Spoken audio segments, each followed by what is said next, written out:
first clip, vehicles being sanded. We started in the left rear corner, and the sanding process is really interesting.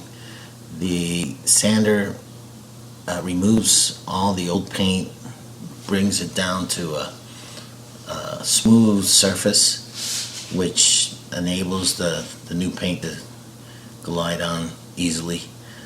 This is another clip from the other side of the car. This is where you can see how the old paint was. Here's a close-up of why we're doing the paint, because it had this real thick glitter all over it, and it was almost abrasive to the touch. And this is a bit later. More sanding has been done. Still got a few spots to sand, but the right side, which was fully painted in the last clip, has been sanded completely here, and I was really impressed because it's so smooth. The roof had a lot of stuff, and he got it to sand down really nice as well. And this next section is really interesting because it was really, the old paint was really thick here. They just the previous painter just piled it on with some Bondo, and it needed to be sanded down to the metal. So that's what happens here in that clip. And let's see, where are we now? We're just about done with all the sanding. And on this next clip, we have a time lapse coming up. This is it, the time lapse for the paint booth. At this point, the whole car has been sanded down, wiped, and cleaned. And we're going to do one final wax and grease remove before starting the paint job. All the areas have been taped: windows, lights, turn signal assembly, marker lights. And this is the first paint job, or the first coat of paint. It starts on the right, goes to the back, then to the left, and then the front. And he does this pattern because the air is blowing through the booth from rear to front in order to suck out the fumes and the vapors from the paint job. And so this is the second coat of paint that he just applied. So we're waiting to dry a little, and I believe this is the third coat of paint. So the third coat of paint goes on. Ran out of paint there, so we had to get some more. The third coat of paint goes on, and just double checking everything. Let it dry. This is going to be really nice. The next coat is called a clear coat, and when it's applied, it leaves the car wet and shiny, really nice. So here we are about to go on with the clear coat, gun ready, and this is it. Really nice. It just stays shiny. Again, same pattern: left front, rear, right side, front, and that's the first clear coat. So he'll do this again, nice and thorough, and the end product is amazing. You're going to see here in the next clip. It's a normal speed clip, nice and close. So this is the finishing touches of the clear coat on the hood.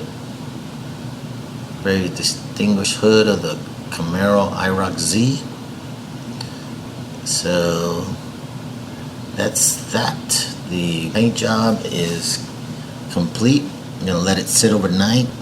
The fans are going to be on for about an hour, and they're going to suck the vapors out of the car that are coming off the car, off the paint. Okay, and he's happy with the so far, so he's gonna take some of the plastic or the protective paper that was on different areas. So it sits overnight. The next day, this is what we have. An amazing finish. It's really nice. The shine is just amazing. It just pops out. Look at that gleaming shine. The entire area is really nice. So I do a little close-up and a walk around the driver's side right here. Very nice. And it's truly amazing what a work of art this.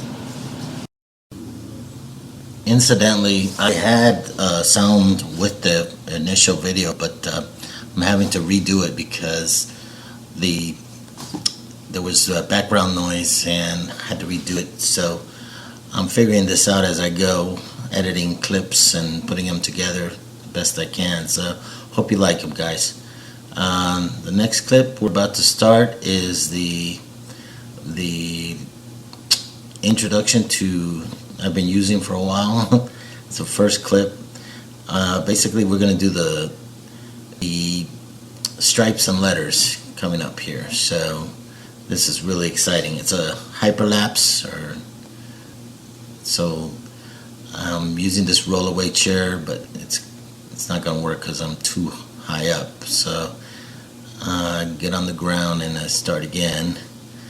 The stripes are characteristic of the IROC Z, black and silver, and the letters, and they separate it from all the other Camaros of the 3rd gen. So here we go on the driver's side, and you're going to notice that they're not even, and this is because my door, the hinges on the door, the bushings are wore out, so that's going to happen in the next video. I'm going to replace those door hinges, the bushings on the door hinges, and that stripe should be even, so I look forward to that.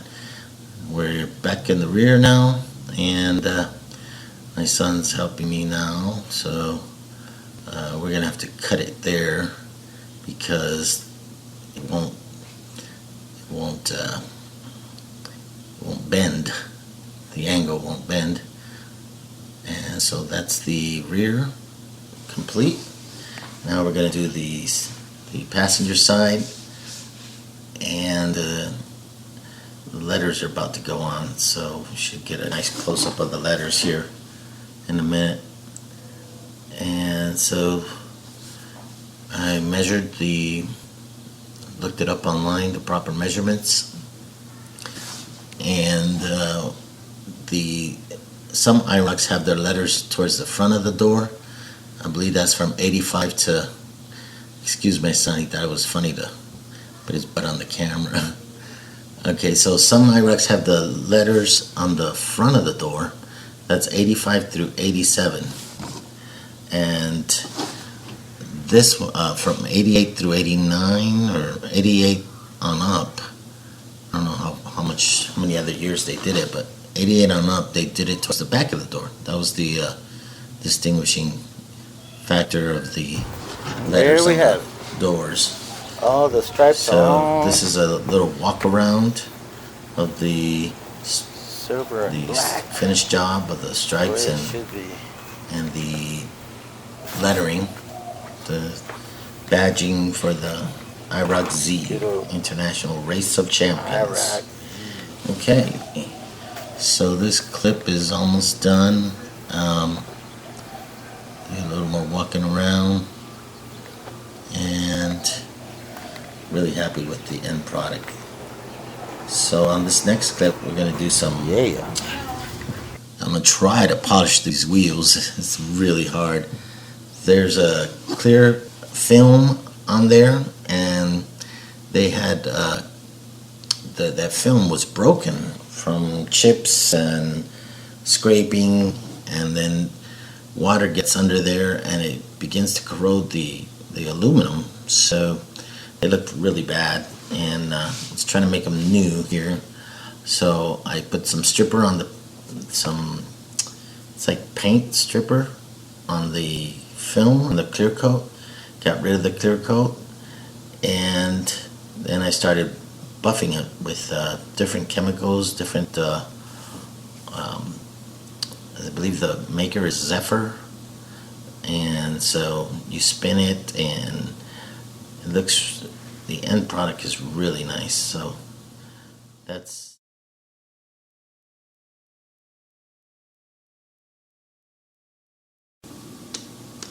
okay. Next day here, and this is the end product.